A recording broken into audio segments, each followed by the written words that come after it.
आदाब, मैं हूं मुताज़ अली रिजवी और आज हम बात करेंगे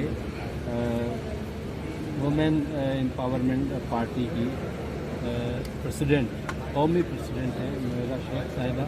उनसे हम बात करेंगे कि आखिर ये जो सियासी पार्टी है वो औरतों का जो नाम दिया गया है, एक तरीके से ख़वातीन को एम्पावरमेंट करने की बात की गई है। जैसा कि अभी प्रियंका गांधी ने एक नारा दिया, लेकिन उससे पहले की ये पार्टी है। प्रियंका गांधी ने कहा लड़की हूँ, लड़ सकती हूँ, लेकिन उससे बहुत पहले ये नोएरा शेख ने नारा दिया, नारा ही नहीं दिया बल्कि पूरी पार्टी ही बना दी। अगर प्रियंका गांधी ने 40% की बात की तो नोएरा शेख ने तो पूरी पार्टी ही बना दी। आइए बात करते हैं। अभी प्रियंका गांधी ने नारा दिया लड़की हूँ, लड़ सकती हूँ, उसको बहुत हाईलाइट किया गया, लेकिन आपने जो पूरी पार्टी बना दी, आपको कैसा रिस्पांस मिला और नहीं मिला तो क्या होगा? देखिए, मैंने काफ़ी सालों से सोशल वर्क किया और कॉलेजेस बनाई और लड़कियों के लिए मैंने बहुत विलेज में काम किया। तो उसमें मैंने यही चीज़ देखी थी कि कोई भी पार्टी महिलाओं के लिए एक प्लेटफॉर्म नहीं देती कि ये प्लेटफॉर्म तुम्हारा है, जिसमें तुम ही हो, इसमें तुम्हारा राज है, ये बात नहीं बताई थी। तो फिर इसलिए मैंने ऑल इंडिया महिला एम्पावरमेंट पार्टी मैंने नाम रखा। तो काफ़ी लोगों ने उस पर ऑब्जेक्शन भी उठाए कि तुमने महिला करके नाम रख दिया, महिला तो फिर एम्पावरमेंट रख दिया, तो फिर हमारे मर्दों का क्या काम है? तो फिर मैंने उन सबको ये रिप्लाई किया कि महिला वो होती है जो तुम्हारी माँ होती है और तुम्हारी बहन और तुम्हारी बेटी होती है, और बग़ैर महिला के आप ना बाप बन सकते हो, ना एक भाई बन सकते हो, ना एक शौहर बन सकते हो। महिला के बग़ैर तो मेरे ख्याल से समाज भी नहीं, दुनिया भी नहीं। जब वो घर को चला सकती है, सारे चीज़ों को चला सकती है, तो फिर देश को भी चला सकती है। तो फिर देश की मिनिस्ट्री में, देश के कैबिनेट में, देश के लोकसभा में, देश के राज्यसभा में महिला को भी हिस्सा चाहिए। तो मेरा मुद्दा है कि एक दिन इंशाअल्लाह 40% महिलाएं ज़रूर हमने इससे पहले भी आपसे सवाल किया था कि जो महिला एम्पावरमेंट पार्टी है तो इसमें पुरुष यानी मर्द भी रहेंगे, नहीं रहेंगे? और बिल्कुल रहेंगे। कौन सी ऐसी महिला है जो दुनिया में बगैर बाप के, बगैर भाई के, बगैर शोहर के, बगैर बेटे के जीती है? मुझे बताओ उंगली रखकर। तो फिर मैं बोलूँगी कि हाँ, मैं मेरे भाइयों को सब नहीं लूँगी पार्टी में। जब मेरे भाइयों का सबका सपोर्ट होगा तो ही ये सब कुछ कामयाब होगी। मगर महिला इसलिए नाम रखा कि माँ के कदमों के नीचे जन्नत है, ये हमारे बुक्स भी कहते हैं और भी मज़ाहिब के बुक्स कहते हैं ये। और हमारी पार्टी का मकसद ये होगा कि हमारी पार्टी कहीं पर भी किसी पार्टी को मुद्दा नहीं बनाएगी, किसी पार्टी को बुरा भला नहीं बोलेगी, देश के नाइंसाफियों के साथ पार्टी नहीं। क्योंकि बहुत सारे पार्टियों में अच्छे और बुरे लोग होते हैं, मगर बहुत हम पार्टी को ही मुद्दा बना ले, अच्छा भी करते रहे तो बुरा बोले, ये नहीं। जो बुरा करता है उसको ही बुरा बोलो, एविडेंस के साथ बोलो। जो भला करता है उसको भला बोलो, चाहे वो कोई भी पार्टी से हो। पार्टी को मुद्दा नहीं है, देश के नाइंसाफियों का मुद्दा उठाना। और मेरी पार्टी का दूसरा मकसद है कि एक मोहब्बत का पैगाम देना है, एक अमन का पैगाम देना है। और मुझे ये बताना है लोगों को कि देखो, हमें पैदा करने वाला एक है, हमारी ज़मीन आसमान एक है, हमारा बारिश बरसने का एक है, हमारी ज़मीन के जितने भी नबातात उगते हैं वो सब एक है, और तुम्हारा मेरा ब्लड भी एक है, सब चीज़ें एक हैं। तो फिर हम क्यों लड़ते रहेंगे मज़ाहिब के मामले में? ये जो होते हैं वो अपने लेवल पे होते हैं। मैं मुसलमान हूँ, ये मेरा यूनिफॉर्म है, वो हिंदू है, वो उनका यूनिफॉर्म है, वो क्रिश्चियन है, वो उनका यूनिफॉर्म है। जहाँ जस्टिस फॉर ह्यूमैनिटी होती है, इंसाफ की बात आती है, तो वहाँ एम्पावरमेंट पार्टी है जी। तो क्या आप इस सिलसिले में कभी आपने सोचा कि हम ये जो आज़ादी छीनने की बात की जा रही है इसको लेकर के हम प्रोटेस्ट करेंगे, हम मैदान में आएंगे? और मैंने तो दूसरे ही दिन एक वीडियो मैंने अपलोड किया बनाकर, तो मेरा वीडियो ही बहुत बड़ा प्रोटेस्ट होता है, डालते ही लाखों के लोग व्यू करते हैं। तो मैंने वीडियो बनाया कि बोले मैं हिंदुस्तान में किसी को ये राइट नहीं है कि किसी मजहब के बारे में बोले और किसी मजहब को मजाक करे, किसी मजहब के यूनिफॉर्म पे मजाक लेकिन करे। फ्यूचर में अगर जैसे इस तरीके की चीज़ों को, क्योंकि लड़कियाँ कोर्ट गई, कोर्ट में जाहिर है कि अभी मामला चल रहा है, तमाम देश के उन लड़कियों के साथ हूँ।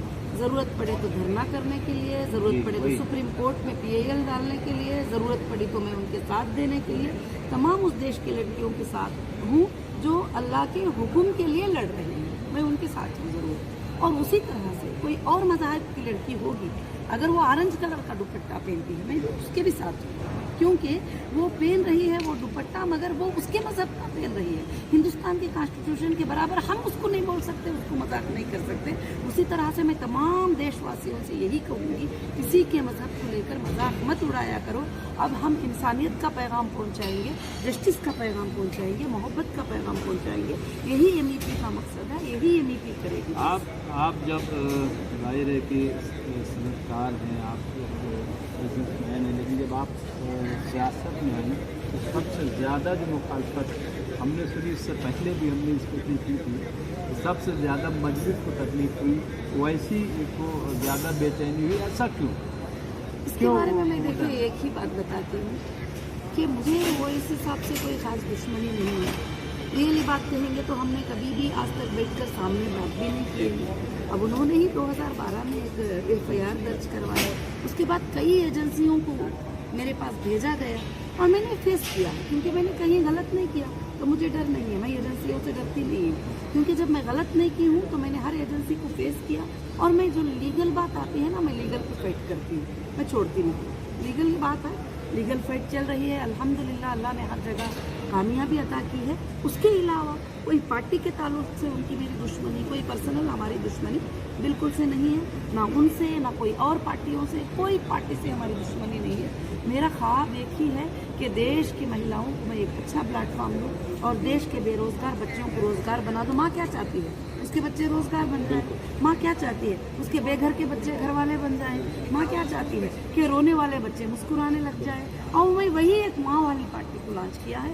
उसके लिए तो मेरे ख्याल से तमाम मज़ाहिब को कबूल करना पड़ेगा, तमाम धर्मों को कबूल करना पड़ेगा, क्योंकि ये पार्टी सबके लिए होगी। इसमें टिकट हिंदू के लिए, मुस्लिम के लिए, तो नॉर्थ में सबके लिए फायदा नॉर्थ में, क्योंकि वैसी तो बाकायदा बिहार में आपने देखा 5-6 सीटों पर। देखिए एक बात है, यूपी में भी अभी वो 100 सीटों मैं पर तो है। सबको मैं जो भी पार्टी जीतती है मैं उसको मुबारकबादी पेश करती हूँ, क्योंकि पार्टी का जीतना प्रेसिडेंट के हाथ में नहीं होता है, वहाँ के लोग जो वोट डालते हैं उनके हाथ में होता है। और देश की हुकूमत नरेंद्र मोदी प्राइम मिनिस्टर जी के हाथ में नहीं है। देश की हुकूमत जनता के हाथ में, पब्लिक के हाथ में। जनता ने चुना तो उन्होंने प्राइम मिनिस्टर बन गए, जनता ने चुना तो मनमोहन सिंह साहब ने प्राइम मिनिस्टर बन गए, जनता ने चुना तो कांग्रेस के बने। जनता चुनती है लोगों को, तो जहाँ जनता चुन ले तो वहाँ पर हमें कमेंट की कोई भी ज़रूरत नहीं है। गिराने के लिए जाना, गलत बात बोलना, ये सब मुझे बिल्कुल पसंद नहीं। मेरे हर पार्टी के कार्यकर्ता को मैं यही बताती हूँ कि अगर जीतते हैं पार्टियाँ वाले तो मुबारकबादी पेश करो, दुश्मनी मत करो किसी से भी, उनके गले में हार डालो, मुबारकबादी पेश करो। हाँ, अगर जीत कर नाइंसाफी करते हैं तो ज़रूर से फाइट करो, छोड़ो मत। हमारे पास सीट भी नहीं है ना, फाइट करो। कोई बात और हिंदुस्तान में जिस तरीके का बीजेपी या और पार्टियों में 80% और 20% की बात शुरू की, तो ऐसे में आप जैसी खातून जो हिजाब में हैं, दूर से मुस्लिम हैं, तो ऐसे में क्या लग रहा है आपको, कैसे तमाम औरतों को कैसे आप जोड़ेंगी? मुझे तो लगता है कि अभी आप अवार्ड फंक्शन में देखिए ना, मैं हिजाब में थी और हमारी 15 बहनें जो थे हिजाब में नहीं थे, वो सब मुझे लिपट रहे थे, बात कर रहे थे, मोहब्बत कर रहे थे, करीब आ रहे थे। ज़रूर मुझे उम्मीद है कि पूरा हिंदुस्तान करीब आएगा। मेरे हिजाब से उनको फ़र्क नहीं पड़ेगा। मेरी ज़ुबान बात करती है, मेरे कान खुले ही उनकी बातें सुनने के लिए। जैसे आप बात कर रहे हैं तो हिजाब के साथ मैं सुन रही हूँ, मेरे कान खुले ही, उसी तरह से मेरे हाथ राइट करने के लिए फ्री है, तो बस काफ़ी है। और हिजाब से किसी को कुछ भी फ़र्क नहीं पड़ेगा। ये मेरे अल्लाह का हुक्म है, ये इबादत है। इसको ये पूरी दुनिया में बोल देना छोड़ने के लिए, तो हम आखिरी साल तक नहीं छोड़ सकते। ये हिजाब नहीं छोड़ेंगे, बिल्कुल नहीं। और मैं हिजाब पहनते हुए पूरे 54 कंट्रीज में कामयाब हुई हूँ ना,